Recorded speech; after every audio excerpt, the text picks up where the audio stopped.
దక్షిణాఫ్రికాతో జరిగిన తొలి టెస్ట్‌లో భారత క్రికెట్ జట్టు ఓటమి చవిచూడాల్సొచ్చింది.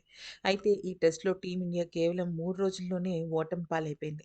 సెంచురియన్ వేదికగా జరిగిన ఈ మ్యాచ్‌లో సౌతాఫ్రికా ఇన్నింగ్స్ 32 పరుగుల తేడాతో భారత్‌పై విజయం సాధించింది.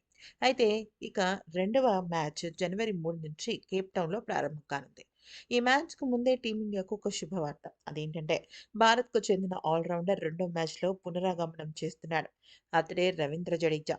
గాయం కారణంగా జడేజా తొలి మ్యాచ్ ఆడలేదు.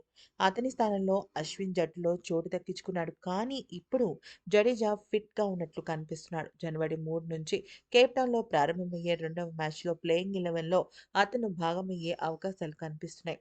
అయితే ఇక జడేజా ప్రాక్టీస్ చేస్తూ ఎటువంటి ఇబ్బంది పడ్డట్టు కనిపించలేదు.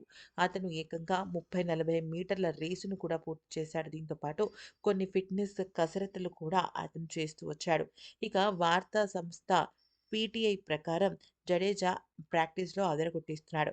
రిజర్వ్ పేసర్ ముఖేష్ కుమార్‌తో కలిసి బౌలింగ్ ప్రాక్టీస్ చేయడం కూడా ఇందులో విశేషం. దాదాపు 20 నిమిషాల పాటు జడేజా బౌలింగ్ చేశాడు. ఈ సమయంలో కండిషనింగ్ కోచ్ రజనీకాంత్ అతనిపై ఒక కన్నేసి ఉంచాడు. ఈ సమయంలో అతను ఎటువంటి ఇబ్బందులు పడినట్టు కనిపించలేదు. అందుకనే ఇప్పుడు జడేజా రాబోతున్నాడు. మరొక వైపు రవీంద్ర జడేజాతో పాటుగా ఇంకొక మార్పు ఏంటి అంటే శార్దూల్ ఠాకూర్ స్థానంలో పేసర్ అయిన ముఖేష్ కుమార్ అరంగేట్రం చేయబోతున్నాడు. ఇక్కడ మ్యాటర్ ఏంటంటే శార్దూల్ ఠాకూర్ బౌలింగ్‌లోను, బ్యాటింగ్‌లోను పూర్తిగా విఫలమైపోయాడు. అందుకని ఇక ఇప్పుడు శార్దూల్ ఠాకూర్‌ని పక్కన పెట్టేసి అతని పైన వేటు పడుతూనే తో పాటు ఇక పేసర్ అయిన ముఖేష్ కుమార్ రంగప్రవేశం చేయబోతున్నాడు.